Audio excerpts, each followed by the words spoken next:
Gente, um pouco do que eu contei agora tem tudo a ver com as ondas de inovação. Alguém já viu isso aqui?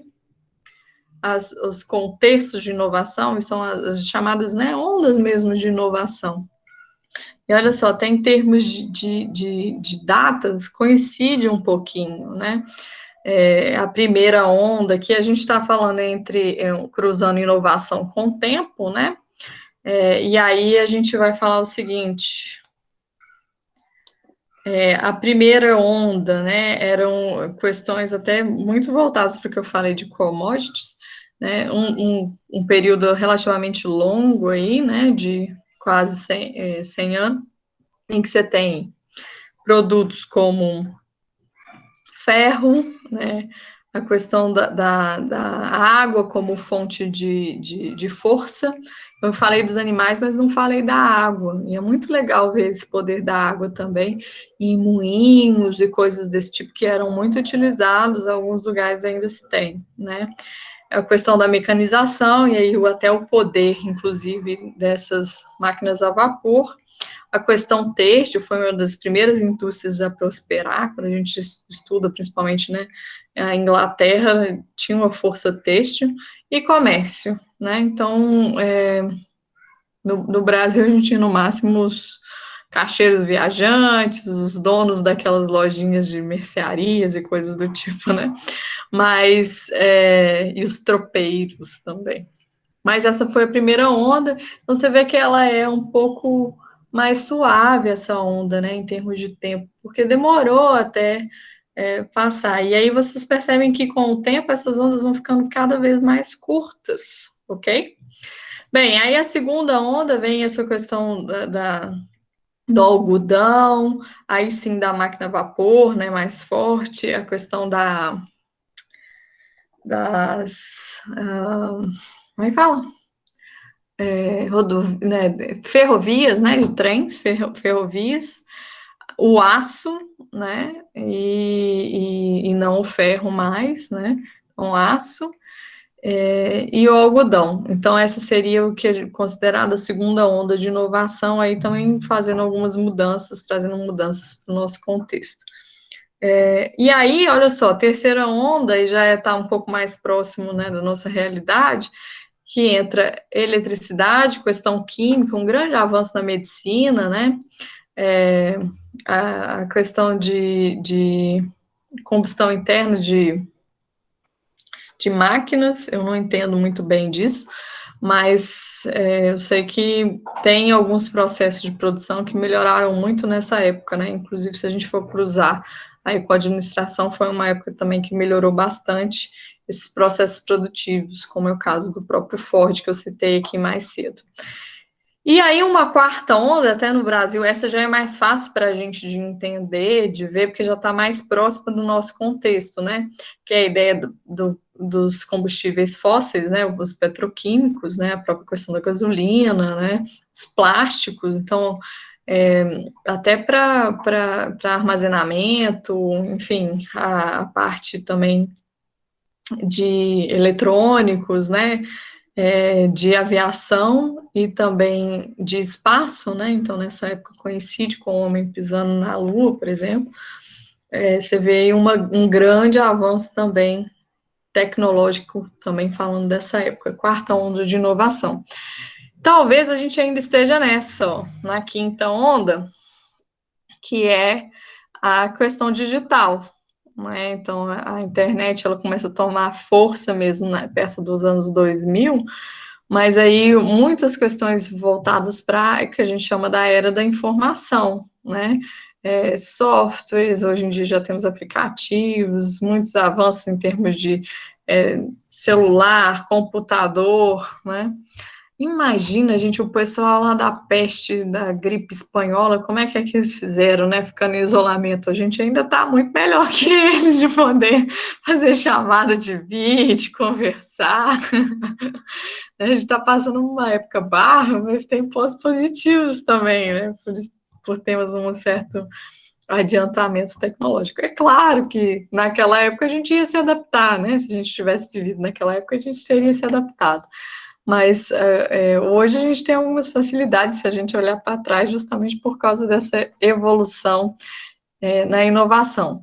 Bem, e aí tem quem fale, eu não sei, tá? Eu não sei, assim, não que eu não gostaria que fosse essa a quinta onda, a sexta onda. Mas tem quem fale que a próxima onda vai ser uma onda mais de sustentabilidade, mais de pensar colaborativamente, essa ideia aí de empreendedorismo social, né? Empreendedorismo social, inovação social, ou seja, pensando nos outros, pensando em melhorar, solucionar problemas, melhorar a vida, melhorar o bem-estar das pessoas, né? Aí ele está falando até de questões mais verdes, né? De ecologia, enfim. Esse autor aqui, essa fonte aqui, vai muito por essa linha, mas a gente tem que tomar um pouco de cuidado com isso, né? Porque a gente não sabe até que ponto as empresas estão sendo genuínas na sua questão de sustentabilidade. O meu entendimento é que, sim, tem uma certa preocupação com sustentabilidade, mas muito maior ainda com a sustentabilidade financeira, né? E aos poucos essa pressão social para que se pense em minorias, se pense em inclusão, mas assim tem muita coisa para passar ainda para falar que estamos num momento sustentável. A questão é, se a gente continuar com esse modelo capitalista que, enfim, utiliza desses recursos da terra, né, para enriquecer, né, para ter capital, a gente tende ao colapso, né? Ou seja, se a gente se baseasse ainda em combustível fóssil até hoje, né? Gasolina e tal, isso tende a acabar, minerais tende a acabar, ouro tende a acabar, né? Coisas do tipo. Então, se a gente não pensar em alternativas, não desenvolver, e aí necessidade dessa inovação, a gente não vai conseguir sobreviver como sobrevivemos hoje, né? Por isso que vem essa ideia aí, né, por exemplo, a Tesla despontando, né, enormemente como uma empresa que fazendo a diferença, né, de ruptura em relação à sociedade, tá? E é até isso que eu vou mostrar no próximo slide. Peraí. Se deixasse, né? Aqui, ó. Então, uma forma de ver essas mudanças também de era e aí o marketing inserido nisso, tá? Então, essa ideia aí um pouco de consumo a partir desses contextos, tá? A gente já viu um pouco de datas e também, né, dessa diferença de tempo, como a gente está falando aqui. Então, olha que interessante, né? Esse aqui já vai cruzar o conhecimento humano com um contexto, tá bom? E ele vai falar de produtos antes intangíveis e a gente indo cada vez mais para um contexto intangível. Isso é sem dúvida, né? Não basta ter um bom produto, viu? É, não adianta mais você ter um ótimo produto para você convencer as pessoas de que devem comprar aquilo. Então, tem outras questões aí que acabam interferindo também nesse processo de compra no marketing, né? E aí, aqui ele coloca algumas coisas para a gente pensar, né? Então, por exemplo, se antes eu tinha um contexto mais rural, em que eu conduzia apenas o necessário dentro das minhas limitações, né? É um contexto mais de subsistência, mais simples, mais controlável, mais previsível e lento. E lembrando, né, que a gente teve todo um processo de êxodo rural, né, que eu estudava lá nas aulas. Então, todo esse processo de êxodo rural, em que, né, as pessoas saem do campo e vão para as cidades, principalmente as grandes cidades, buscando maiores oportunidades, né? Mas até então, essa história aí do pão de queijo, gente, mineiro, é porque a gente tinha muita vaquinha lá, nossos ancestrais, até o mesmo barão que eu já falei mais cedo, tinha muita vaquinha, era fazenda, né? E aí tinha excesso de leite, né? Então, tinha excesso de leite, o que se fazia com leite? Ah, vamos fazer o que dá para fazer aí, vamos fazer queijo. Aí, queijo é um produto que a gente tinha muito em Minas também. Ah, tem muito queijo, tem muito café, né? E aí isso faz parte da nossa cultura, né? Então, esse queijo aí vira outros produtos, né? Por exemplo, o pão de queijo. Nosso patrimônio aí, né? Maravilhoso. Inclusive, não pode nem sair de Minas para comer pão de queijo, não. Porque a gente sente diferença. E a diferença tá aí, né? Muitas vezes é no queijo. Tem gente que coloca uma massa horrorosa lá e o pão de queijo não fica bom. Então, esse contexto de sair do rural e ir para as grandes cidades, a gente viu o que aconteceu. Não sei se vocês viram, mas saiu o censo recentemente. O que está acontecendo com o censo? Não sei se vocês perceberam, mas está crescendo as cidades médias, perto de região metropolitana. A tendência de crescimento. Então, muitas pessoas já ficaram de saco cheio de grande cidade, falaram assim, né, não quero morar nessa confusão, nesse trânsito, nesse estresse, roubo e tal. Então, eu vou para uma cidade média que eu tenho uma variedade de serviços e mesmo assim consigo ter uma boa, sei lá, educação, acesso a um monte de serviço, sem ter o estresse que eu teria numa grande metrópole, tá? Então, é isso que está acontecendo atualmente no Brasil. E ainda temos uma outra diferença também, tá? Que isso impacta muito o marketing. Estamos numa fase de transição da pirâmide etária. Eu sempre lembro que eu estou na área gorda da pirâmide, ou seja, eu estou na maioria. Tem um monte de gente que está mais ou menos próximo da minha idade na pirâmide. Então, hoje em dia as pessoas têm menos filhos, então menos crianças, tem mais gente na população ativa trabalhando, mas a tendência é que a gente vá mais para o topo da pirâmide, tenha mais pessoas idosas, né, vivendo por mais tempo. Afinal de contas, uma coisa que a gente já viu aí na inovação, é a inovação na medicina, nessa forma de tratamento, o que faz com que a gente aumente a nossa tendência de expectativa de vida, né? Então, o que está acontecendo? As empresas têm que começar a olhar para isso também, né? Então, eu mencionei Estados Unidos tem um monte de idosos trabalhando, gente. A gente não vê tanto idoso aqui. E às vezes, até quando vê, fica meio que achando ruim, né? Que o povo vai devagar e fala, ai, não tem paciência, né? Mais ou menos isso. Mas a gente vai precisar absorver essa mão de obra futuramente, por exemplo, né? Então, coisas assim que a gente tem que ficar de olho. Bem, e aí a gente, com essa parte industrial, e também até aqui me parece que ele juntou o industrial com essa noção de vendas aí, que a gente estava conversando mais cedo, então fica mais fácil vender, eu crio estratégias de venda. Então, o que acontece? Eu começo a consumir mais do que eu preciso, né, que é um pouco que eu falei lá dos Estados Unidos, né, você paga mais R$ 1 e ganha uma coisa a mais, então eu vi benefício, eu vou lá e compro, né, eu não preciso disso tudo. Né? Eu não preciso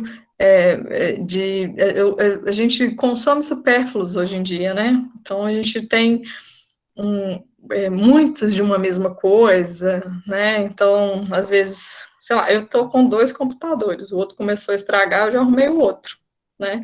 Não preciso dos dois. Mas, enfim, a gente vai fazendo isso, né? Eu consumo mais que necessário.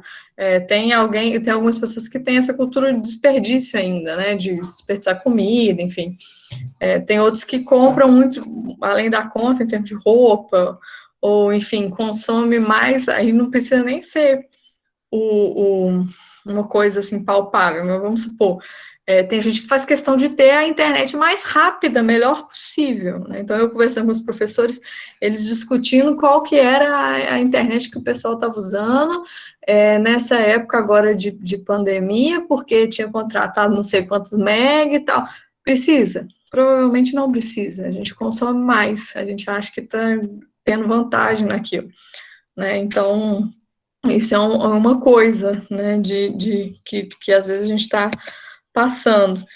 E no digital, ele fala que tem uma ruptura no digital, né, esse modelo aqui, porque eu começo a consumir tanto que eu não consigo conviver sem o consumo. Olha só, né? Então, se eu não consigo conviver sem consumir, é aquela história de tipo assim, cara, não tem nada para fazer, meu dedo tá coçando aqui para eu comprar alguma coisa ali. E tá tudo fechado. Não tem um bar, uma festinha para eu ir. Nossa, minha formatura, como é que eu vou fazer? Né? Então, e aí, assim, adoro a formatura de Viçosa, né? Mas olha só, gente, virou um negócio do tipo de você ter um monte de festa, festa das fotos, festa de meio baile, pré-baile, meio baile, meio... Não, gente, assim, aí tem a aula da saudade, aí planta a árvore, aí tem não sei o quê, ou seja, É demais, é o excesso, é a experiência, né? Eu vou dar até um exemplo aqui para vocês. Então, se antes eu tinha um aniversário, eu ia lá, minha mãe fazia um bolo para mim, tá? Fazia uma festinha, bolo, brigadeiro, tá tudo certo, festinha de aniversário. Aí depois eu tinha a possibilidade de comprar aqueles saquinhos, sabe? Aqueles saquinhos assim, meio que de bolo pré-pronto. E aí minha mãe comprava o saquinho, fazia o bolo, preparava a festinha ali, comprava uns chapeuzinhos, porque afinal de contas já tinha alguma coisinha nesse sentido e tal, fazia a festinha.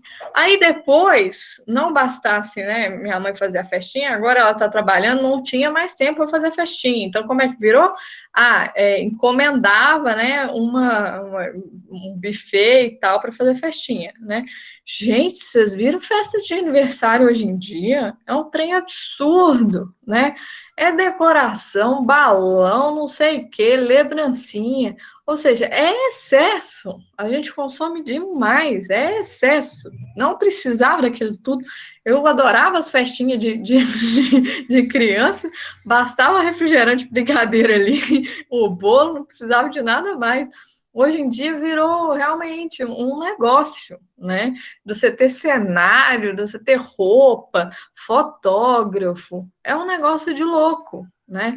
Então é isso que a gente está falando, né? E às vezes é o que está escrito aqui. Quem aparece mais vende mais. E olha isso no mundo de digital influencers, olha isso no mundo, né, dos famosos, das polêmicas, né, até dos memes e tudo mais, né? É, quem não é vivo não é lembrado, né? Uma coisa assim. Então, ou seja, a gente precisa, às vezes alguns até se expondo demais, né? Muito, né? Que é a história de você, enfim, postar que você está no banheiro praticamente, né? Expondo sua vida pessoal, expondo, né, praticamente tudo de você. Nessa ideia aí do digital em excesso. Não estou falando que todo mundo faz isso, mas que a gente tem que se preocupar, tá? Vocês já ouviram falar de mundo VUCA? Eu tenho essa ideia, eu até acho legal ter o foguetinho, porque me lembra muito o Elon Musk, né? E tudo que está acontecendo nessa corrida espacial agora, a gente tentando ir para Marte e tal. Mas além disso, também essas novas tecnologias, economia da experiência, economia também da compartilhada, né, de compartilhar coisas, que eu não sei como que vai ficar isso daí, a gente até tem que refletir sobre isso, mas a questão é o que a gente está vendo é isso, olha, é, é um mundo cada vez mais volátil, né, em que as coisas estão sujeitas a mudanças, por exemplo, coronavírus, né, é um mundo cada vez mais incerto, que é o de incerteza, uncertainty, né, que quer dizer que eu não consigo prever o amanhã. Eu não sei se amanhã o barzinho que eu gostava de ir vai estar aberto, né? Então, ou seja, eu não consigo fazer previsões claras, tá? Porque eu estou num mundo cada vez mais incerto, né? Que, enfim, uma grande empresa pode quebrar, né? Não sei se vocês viram, vocês acompanharam aquele Mestre do Sabor? O restaurante do mineiro que cozinhava arroz todo lado lá. Um simpático mineiro que estava no time do Rafael, que é o Alma-Chefe, fechou em plena pandemia, sendo que ele estava tendo assim o máximo de atenção possível por causa do programa, tendo propaganda gratuita, né, na internet, ou na televisão, digamos assim, marketing de guerra, né, que você não paga, não cobra por isso, não paga por isso, na verdade. E o restaurante simplesmente fechou. Isso é incerteza, né? Tanto como consumidor, como alguém que é da área de marketing, tá? O C é de complexidade, né? Então, ou seja, eu não, é difícil até tomar decisões, né? As questões são complexas, interligadas, dependem de várias outras variáveis, né? Então, isso também interfere na forma de como que eu vou tomar a decisão, né? E o A de ambiguidade, ou seja, eu posso estar vendo uma coisa, mas não provavelmente não é bem o que eu estou enxergando, né? Eu posso fazer uma análise SWOT, planejar tudo lindo, mas às vezes eu tô, é como se a minha lente estivesse meio suja, assim, sabe? E aí eu não estou enxergando direito, porque às vezes envolvem ambiguidades, às vezes os dados não são tão claros, né? Com o que a minha interpretação ela pode envolver aí questões diferentes, díspares, né? E aí entra a ambiguidade. Então, isso faz com que seja mais difícil, gente, mais difícil gerir, mais difícil tomar a frente da política, mais difícil que um negócio dê certo, né? Infelizmente, a gente está exatamente nesse contexto agora, tá? Então, coisas aí para a gente pensar em como que isso está afetando o marketing, tá?